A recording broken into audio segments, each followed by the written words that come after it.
నడిచినా కూర్చున్నా మోకాళ్ళ నొప్పులు వస్తున్నాయా? ప్రాణా పెయిన్ క్లినిక్ లో అధునాతన చికిత్సతో మోకాళ్ళ నొప్పులు తగ్గించుకోండి. నమస్తే, వెల్కమ్ టు మనం టీవీ. మనం ఉన్నది మన కోసం. నేను వలి.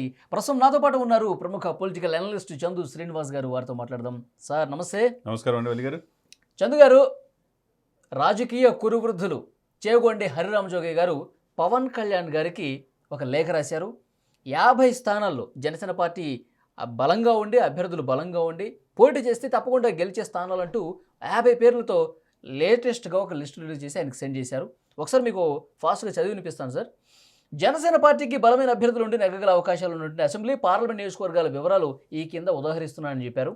అందులో ఎడ్చెర్ల, నెల్లిమర్ల, పెందుర్తి, ఎలమంచిలి, చోడవరం, విశాఖపట్నం దక్షిణం, Gajuwaka, Pithapuram, Kakinada city, Kakinada rural, Mummidivaram, Amalapuram, Razole, Rajahmundry rural, Rajanagaram. నిన్న 2 సీట్లు ప్రకటించారు కదా, 13, 15 స్థానాలు ఇక్కడ ఇచ్చారు. రాజోలు, రాజానగరం, రామచంద్రపురం, కొత్తపేట, నరసాపురం, భీమవరం, తాడేపల్లిగూడెం, తణుకు, నిడదవోలు, ఉంగుటూరు, ఏలూరు, గోపాలపురం, అవనిగడ్డ, నూజివేడు, గుంటూరు వెస్టు, తెనాలి, పెదకూరపాడు, గిద్దలూరు, కావలి, పొన్నూరు, కాపు అని చెప్పి క్వశ్చన్ మార్క్ పెట్టారు పొన్నూరు దగ్గర, Tirupati, Madanapalle, Chittoor, Nandyal, Kovur, Guntakal, Rajampet, Kovvur, Badvel, railway Koduru question mark అక్కడ రైల్వే కోడూరుకి, తర్వాత ఉండి, పెడన, విశాఖ ఉత్తరం, విజయనగరం, భీమిలి, విజయవాడ పడమర, ఈచాపురం. ఈ 50 అసెంబ్లీ స్థానాలు సార్. ఇక పార్లమెంటు, లోక్సభ ఎంపీ స్థానాలకు సంబంధించి అనకాపల్లి, కాకినాడ, నరసాపురం, మచిలీపట్నం, గుంటూరు, రాజంపేట 6 ఎంపీ స్థానాలు. 50 అసెంబ్లీ, 6 ఎంపీ స్థానాలు. ఇవి డెఫినెట్గా జనసేన పోటీ చేస్తే గెలుస్తారు అని చెప్పి పవన్ కళ్యాణ్ గారికి నేరుగా లెటర్ రాశారు. డెఫినెట్గా ఫస్ట్ టైం ఇప్పుడు ఎమ్మెల్యేతో పాటు ఎంపీ లిస్ట్ ఇంక్లూడ్ చేశారు. ముందు ఎంపీకి వెళ్దాం. అనకాపల్లి కొనతాల రామకృష్ణ పక్కాగా పోటీ చేసి భారీ మెజార్టీ ఫిబ్రవరి 4 బహిరంగ సభ పెట్టబోతున్నాడు. ఆయన ఎంపీకి గెలిచే అవకాశాలు స్పష్టంగా ఉన్నాయి.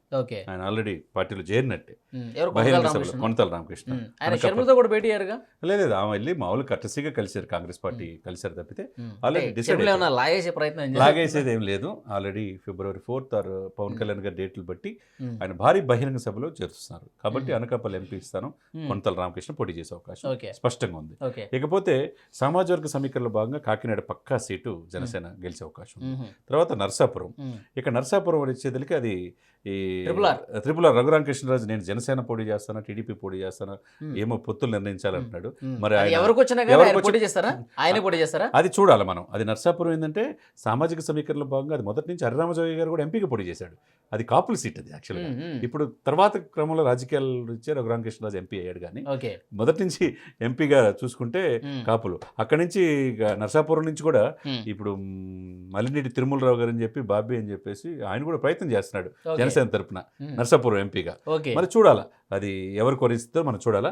అదేవిధంగా మచిలీపట్నం సామాజిక సమీకరణలు చూస్తే మచిలీపట్నం ఇప్పుడు ఇక్కడ బాలశౌరి గారు జనసేనలో వచ్చారు. డెఫినెట్గా బాలశౌరి మచిలీపట్నం చేస్తాడు, గుంటూరు చేస్తారు అనేది దాన్ని బట్టి ఉంటుంది. ఇక్కడ గుంటూరు కూడా ఇది పక్కా సీటు జనసేన. అది అంబటి తిరుపతి రాయుడు ఇక్కడ చేస్తాడా లేదా ఎమ్మెల్యేగా చేస్తాడో మనం ఎదురు చూడాలి. కాబట్టి డెఫినెట్గా మచిలీపట్నం, గుంటూరు కూడా పక్కాగా జనసేన సీట్లే. ఇకపోతే రాజంపేట, ఇది బలిజల సమాజ వర్గం చాలా పవర్ఫుల్ అనమాట. అక్కడ డెఫినెట్గా రాయలసీమలో బలిజలు మిగతా ఎమ్మెల్యేలు కూడా ప్రభావితం చూపించాలంటే రాజంపేట ఎంపీ కనుక పోటీ చేస్తే డెఫినెట్గా ఈ 6 న్యాయబద్ధంగా ఉన్నాయి. 25 ఎంపీ స్థానాల్లో 6 అడగటం న్యాయం. అది ఎదురు బీజేపీ పొత్తులో ఉంటే బీజేపీ కూడా కొన్ని అడుగుతుంది, టీడీపీ ఎక్కువ స్థానాల్లో పోటీ చేసి డెఫినెట్గా ఈ 6 ఏంటంటే ఇక్కడ పక్కా సీట్లు. అనకాపల్లి, కాకినాడ, నర్సాపురం, మచిలీపట్నం, గుంటూరు, రాజంపేట ఈ 6 సీట్లు ఇస్తే కనుక ఈ ప్రభావం ఒక్కొక్క ఎంపీ కాన్స్టిట్యూన్సీ 4-5 ఎమ్మెల్యేలు ఉంటాయి కాబట్టి ఆ ఎమ్మెల్యేలు కూడా ప్రభావితం చూసాం. ఎందుకంటే బాలశౌరి ఉన్నాడు, ఇప్పుడు మచిలీపట్నం ఎంపీ, ఆయన కింద ఎమ్మెల్యేలు కూడా ఆయన ప్రభావితం వైసీపీ కేడర్ మొత్తం లాక్కునే అవకాశం ఉంటుంది కదా. అదేవిధంగా కొనతాల రామకృష్ణ గారు కూడా వైసీపీ కేడర్ కూడా లాగే అవకాశం ఉంది కదా. ఈ విధంగా ఏ విధంగా చూసుకున్నా గుంటూరు ఎడిదిరిగి అంబటి తిరుపతి రాయుడు పోటీ చేస్తాడో లేకపోతే ఎవరు పోటీ చేస్తారో మనం వేచి చూడాలి. ఏది ఏమైనా 6 అడిగినంత మాత్రం 6 ఇచ్చే పరిస్థితి కొంత బార్గెనింగ్. ఇంకా దీంట్లో బార్గెన్ లేదు. ఇక్కడ 6 స్థానాలు డెఫినెట్గా జనసేనకి ఇచ్చే అవకాశాలు, ఎందుకంటే న్యాయబద్ధంగా అడిగాడు ఇక్కడ జోయ్ గారు. 6 సీట్లు పక్కగా జనసేనకి ఇవ్వాలి, 6 గెలిచే అవకాశం ఉందని స్పష్టంగా కనపడుతుంది. ఓకే, ఇక అసెంబ్లీలో 50 సార్, నేను చదివి వినిపించిన 50 స్థానాలు కూడా ఇక్కడ న్యాయబద్ధంగానే ఉందండి. ఇది కూడా ఎందుకంటే గౌరవప్రదంగా గత ఎలక్షన్స్లో 2019లో మనం చూసుకుంటే 65 స్థానాల్లో 10,000 ఓట్లు పైన వచ్చినాయి. అంటే 18.5 లక్షల ఓట్లు వచ్చినాయి. డి అంటే డి విధంగా వచ్చినాయి. కొన్ని ప్లేస్లో అయితే సెకండ్ ప్లేస్ వచ్చింది. ఒక 15 స్థానాలు అంటే కొద్దిగా 1000-1500 ఓట్లతో ఓడిపోయిన స్థానాలు ఉన్నాయి. ఇక చూసుకుంటే ఎచ్చెర్ల, నెల్లిమర్ల ఈ 2 వచ్చేదలికి ఇక్కడ ఉత్తరాంధ్రలో శ్రీకాకుళం విజయనగరం ప్లేస్లో. ఇక పెందుర్తి, యలమంచిలి, చోడవరం, విశాఖపట్నం దక్షిణం, గాజువాక అనేది చాలా కీలకమైన విశాఖపట్నం. ఈ సరౌండింగ్ ఈ 6 నియోజకవర్గం ఇది ఉమ్మడి విశాఖలో మొత్తం 5 స్థానాలు అడుగుతున్నారు. 5 స్థానాలు పక్కా సీట్లు అండి. ఓకే. ఎందుకంటే డెఫినెట్గా గెలిచే అవకాశం ఉత్తరాంధ్రలో బలంగా ఉన్నది జనసేన. డెఫినెట్గా ఈ సీట్లు ఇస్తే జనసేన పక్కా గెలిచే అవకాశం. ఇకపోతే చూసుకుంటే పిఠాపురం, ఈస్ట్ గోదావరి వచ్చింది. పిఠాపురం ముద్రగడ్డి గిరి అనుకుంటున్నారు, లేకపోతే టీ టైము ఉదయ్ శ్రీనివాస్, తంగెల ఉదయ్ శ్రీనివాస్ అంటున్నారు. ఎవరు పోటీ చేసినా పిఠాపురం వెహికల్ ఇచ్చింది కూడా ఆయనే కదా, ఆయన అంటున్నారు. కొద్దిగా పార్టీకి అనేక రకాలుగా ఆఫీసులు హెల్ప్ చేస్తున్నాడు. ఇక కాకినాడ సిటీ, కాకినాడ రూరల్ కూడా డెఫినెట్గా పంతో నానాజీ కావచ్చు, అక్కడ ఉన్న పారామీటర్స్. రాజమండ్రి కందుల దుర్గేష్ వస్తారు, కాకినాడ వేరే పంతో నానాజీ వీళ్ళు ఉన్నారు. తర్వాత ముమ్మడివరం, అమలాపురం, ఇక రాజోలు ఆల్రెడీ ప్రకటించారు కాబట్టి రాజోలు రాజనగరం ఆల్రెడీ పవన్ గారు ప్రకటించారు కాబట్టి ఇక పక్కన ఉన్నది ఏంటంటే స్కోప్ అడగడానికి ముమ్మడివరం, రాజమండ్రి రూరల్ కందుల దుర్గేష్ గారు, తూర్పుగోదావరి జిల్లా జనసేన అధ్యక్షుడు. అదేవిధంగా రామచంద్రపురం పక్కా సీటు, అదే కొత్తపేట. ఇక నర్సాపురం ఇక్కడ బొమ్మిడి నాయకర్ పోటీ చేసే అవకాశం ఉంది, స్పష్టంగా సీటు గెలిచే అవకాశం. ఇక భీమవరం అంటే పవన్ కళ్యాణ్ గారు పోటీ చేస్తున్నాడు, డౌటే లేదు. ఇక తాడేపల్లిగూడెం అంటే బొలిశెట్టి శ్రీనివాస్, ఆయన డెఫినెట్గా సీట్ వస్తుంది. ఇక తణుకు ఆల్రెడీ మనం చూసాం, ఆయన బహిరంగ ఒక వ్యక్తిని ప్రకటించాడారా, కమ్మ సమాజం చెందిన వ్యక్తిని, ఆయనకి ఇచ్చే అవకాశం ఉంది. ఇక నిడదవోలు, ఉంగుటూరు, ఏలూరు. ఈ వెస్ట్ గోదావరి ఇక్కడికి వచ్చేసరికి ఇక్కడ ఈ కీలకమైనది ఏలూరు అవుతుంది. ఈ సీట్లు కూడా ప్రభావం ఉంటుంది. గోపాలపురం, అవనగడ్డ, ఇది కృష్ణా జిల్లా. ఇది ఒక రకంగా అవనగడ్డ చాలా కీలకమైంది. అంబటి తిరుపతి రాయుడు పోటీ చేసినా గెలుస్తాడనేది వచ్చింది. లేకపోతే గుంటూరు ఎంపీ, లేదంటే అవనగడ్డ డెఫినెట్గా. లేకపోతే ఆ సీట్లు ఆయన కనుక ఎంపీ వెళ్తే బాలశౌరి గారి అబ్బాయి అవనగడ్డ పోటీ చేసే అవకాశం ఉందని చెప్పి అంటున్నారు. చూడాలా.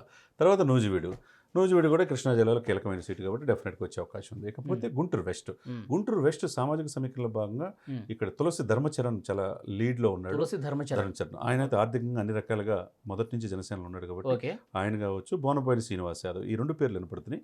డెఫినెట్గా ఈ సీటు కూడా చాలా కీలకం, ఎందుకంటే ఆపోజిట్ విడుదల రజని. ఇకపోతే తెనాలి ఇక మనోహర్ గారు డెఫినెట్గా పోటీ చేయాలి పొత్తు ధర్మం ప్రకారం. తర్వాత పెదకూరపాడు వెంకటప్పారావు అని చెప్పేసి ఆయన సత్తెనపల్లి నుంచి ఆ సీట్ లేకపోతే సత్తెనపల్లి కన్నలక్షణ పోటీ చేస్తున్నారు కాబట్టి పెదకూరు తరపున ఎక్స్పెక్ట్ చేస్తుంది డెఫినెట్గా. ఇక కావాలంటే ఒకటి ఇక ఇది దీనికి వచ్చింది, నెల్లూరు కింద వచ్చింది. తర్వాత గిద్దలూరు అంటే ఆమంచి స్వాములు. తర్వాత పొన్నూరు ఇక ఇది కష్టం, ఎందుకంటే దూలిపల్లి నరేంద్ర అవకాశం ఉన్నది. తర్వాత తిరుపతి ఇక్కడ 2 సీట్లో భాగంగా ఆయన గతంలో చిరంజీవి గారు పోటీ చేసి గెలిచాడు కాబట్టి పవన్ కళ్యాణ్ గారు ఇక్కడ పోటీ చేస్తే గెలిచే అవకాశం ఉంది. లేకపోతే ఆయన తరపున ఎవరు చేసినా ఇక్కడ తిరుపతి సీటు పక్కగా. తిరుపతి నాగబాబు పేరు కూడా వినిపిస్తుంది సార్, అంటే వినపడుతుంది, మరి అంతవరకు అనేది తెలియదు. తర్వాత మదనపల్లి కూడా ఈ ఈక్వేషన్లో భాగంగా అటు టీడీపీ క్యాడర్ కూడా బలిజలు ఎక్కువగా ఉంటారు, ముస్లిమ్స్ ఎక్కువ ఉంటారు.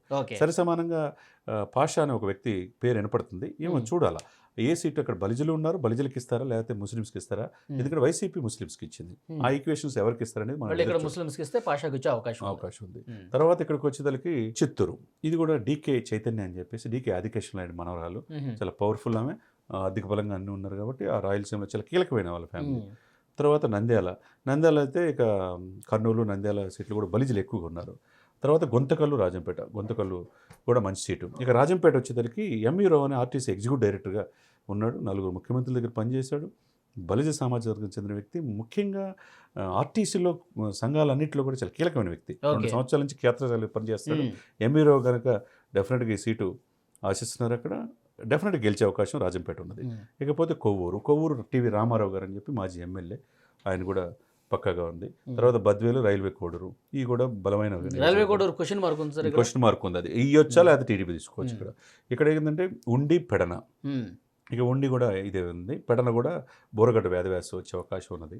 తర్వాత విశాఖ ఉత్తరం, ఇక విశాఖకు వచ్చేసరికి ఆయన మొన్న మధ్య వంశీకృష్ణ యాదవ్ వచ్చాడు, ఆయన పోటీ చేయొచ్చు. తర్వాత విజయనగరం కూడా స్కోప్ ఉంది. తర్వాత భీమలి పంచకర్ల కానీ రమేష్ కానీ పోటీ చేసే అవకాశం. తర్వాత విజయవాడ పడమర అనేది గంట ఉంటాడు కదా భీమిల్లో, చూడాలి ఈ ఈక్వేషన్ అసలు మనం ఏమైందని చూడాలి. ఇకపోతే విజయవాడ నుంచి ఈయన పోతిన మహేష్ కొద్దిగా మొదటి నుంచి యాక్టివ్గా ఉన్నాడు, ఆయన అవకాశం ఉంది. తర్వాత ఇచ్చాపురం. ఇచ్చాపురం. ఇకపోతే ఇక్కడ మిస్ అయింది ఏంటంటే ప్రకాశం జిల్లా నుంచి దర్శి, అది కూడా చాలా కీలకమైన సీటు. పక్కగా దర్శి ఒక్కటే మరి ఎందుకు మిస్ అయిందో తెలియదు కానీ ఆ దర్శి కూడా సీటు వచ్చే అవకాశం. ఒకవేళ ఇక్కడ పొన్నూరు పోతే కనుక క్వశ్చన్ మార్క్ ప్లేస్ లో ఆ స్థానాలు రావచ్చు, దర్శి రావచ్చు. ఏదైనా కానీ వలి గారు మనం గౌరవప్రదంగా ఈ పొత్తులు పొడవాలంటే మనం ఇందాక కూడా ఒక లెటర్ రాశాడు, చేసాం. ఏదో 25-28 సీట్లు ఇస్తే కుదిరే పని కాదనేది స్పష్టమవుతుంది. అదేవిధంగా ఏ స్థానాలు జనసేన పక్కాగా ఉందనేది కూడా ఇప్పుడు ఈ 50 స్థానాలు ఇప్పుడు ఈ 50 స్థానాలు జనసేన టీడీపీ ముందు పెట్టింది అనుకోండి, 50 స్థానాలు ఇచ్చే పరిస్థితి ఉంటుంది కదా, ఎంతో కొంత బార్గెనింగ్ జరగటం ఉంటుంది. మీకు 40 ఇస్తాం లేదంటే 45 ఇస్తాం, ఇట్లా జరిగే అవకాశం ఉంది కదా. అట్లయినా మంచిదే కదా. ఇప్పుడు 40 తగ్గకుండా ఉంటే గౌరవప్రదమే. ఒక 5 సీట్లు పొట్టు విడుపులు పొత్తులో సహజంగా జరిగే పరిణామాలు. ఇప్పుడు 40 to 46 మధ్య అయిపోయింది అనుకోండి, గౌరవమే కదా. మరీ 20-25 అయితే అది అగౌరవంగా ఉంటుంది అనేది జోగి గారు. ఇది ఇప్పటికీ ఒక లిస్ట్ అయితే టీడీపీ ముందు పెట్టారా లేదా అంటే జరుగుతున్నాయి చర్చలు. మరి ఈ బీజేపీది కూడా ఇక్కడ మీరు కూడా అబ్జర్వ్ చేశారా, చంద్రబాబు నాయుడు గారు 2 స్థానాలు ఏవైతే ఉన్నాయో అరకు, మండపేట, ఇందులో లేవు. అంటే వాళ్ళు ఒక క్లారిటీతోనే ఉన్నారని భావించాలా? అంటే క్లారిటీ ఏంటంటే పవన్ కళ్యాణ్ గారు చెప్పిన రాజుల రాజానగర్ ఇందులో ఉంది.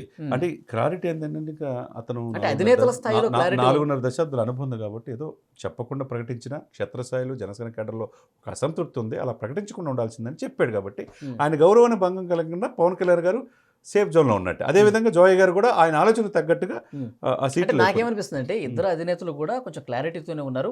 ఇక్కడ నియోజకవర్గాల్లో ఉన్న నాయకులు కొంత హడావడి చేస్తారు కాబట్టి కొంత మనస్పర్ధలు డెఫినెట్గా ఉంటాయి కాబట్టి అట్లా ప్రకటించినప్పుడు సో వాళ్ళని సర్ది చెప్పడానికి పవన్ కళ్యాణ్ గారు కూడా వాళ్ళని కొంచెం సాటిస్ఫై చేయడానికి చూద్దాం. మనం అది ఏదైనా కానీ పొత్తులు పడవాలని మనం కోరుకోవాలి. బలమైన జగన్మోహన్ రెడ్డి గారిని ఎదుర్కోవాలంటే గౌరవప్రదమైన సీట్ల విషయంలో చంద్రబాబు నాయుడు గారు క్లారిటీకి ఒక 50 తగ్గకుండా ఇవ్వాలి. అదేవిధంగా 6 ఎంపీ స్థానాలు కూడా మంచి స్థానాలు ఆయన జోగయ్య గారు చెప్పింది, ఎంపీలు కూడా ఇవ్వాలి. అదే సమయంలో పవర్ షేరింగ్ కూడా ఇస్తే కనుక ఈ పొత్తులు ఫలప్రదమయ్యే అవకాశం స్పష్టంగా ఉంది. పవర్ షేరింగ్ అంటే ఏంటి సార్? ఇప్పుడు క్లారిటీ ముందు ప్రకటిస్తారా లేదా, అంటే ఎన్నికలకు ముందు ప్రకటిస్తారా? జోగయ్య గారు చెప్పినా ఎవరు చెప్పినా అండి, ముందు ప్రకటిస్తేనే ఓటు పోలరైజేషన్ అవుతుంది, ఓటు ట్రాన్స్ఫర్మేషన్ అవుతుంది, గాజు గ్లాస్ నుంచి సైకిల్కి. లేకపోతే అది ట్రాన్స్ఫర్మేషన్ అయ్యే అవకాశం లేదనేది క్షేత్రస్థాయి. కానీ నిన్న పవన్ కళ్యాణ్ గారు ఒక మాట ఉన్నారు, విన్నారా?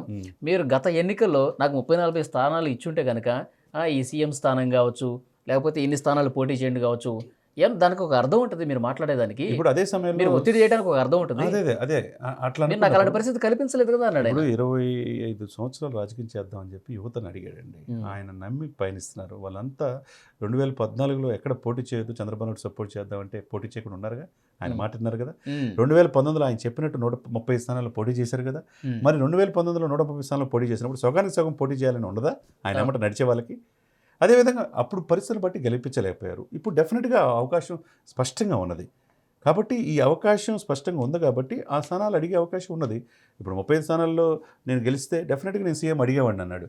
ఇప్పుడు అది ఆసరాగా తీసుకొని కొన్ని ఛానల్స్లో చంద్రబాబు నాకు సీఎం అవసరం లేదని చెప్పి పతాక శీర్షికలు పెడుతున్నాయి. అది ఎంతవరకు సమంజసం? అంటే చంద్రబాబు నాయుడు సీఎం కావాలంటే పవన్ కళ్యాణ్ గారికి ఉండకూడదా? క్షేత్రస్థాయిలో వాళ్ళ నాయకుడు సీఎం కావాలని ఉంటుంది కదండి. జోయ్ గారు రాసిన ఈ లెటర్లో సహేతుకంగా ఉంది, న్యాయబద్ధంగా ఉంది. ఆయా సామాజిక వర్గాల్లో, ఆయా నియోజకవర్గాల్లో పొట్టుబట్టి 2019లో ఓటు పర్సంటేజ్ని బట్టి ఆయన పర్ఫెక్ట్గా సెలెక్ట్ చేశాడనేది మనకు స్పష్టమవుతుంది. ఓకే, న్యాయబద్ధంగానే ఉన్నాయి ఈ స్థానాలు అని చెప్పేసి అంటున్నారు. మరి తెలుగుదేశం పార్టీ ఎట్లా రిసీవ్ చేసుకుంటుంది, ఎన్ని స్థానాల్లో లాస్ట్ ఫైనల్ అయ్యే అవకాశం ఉంది, ఇవన్నీ కూడా రాబోయే రోజుల్లో కొంత క్లారిటీ వచ్చే అవకాశం కనిపిస్తుంది sir. Thank you very much.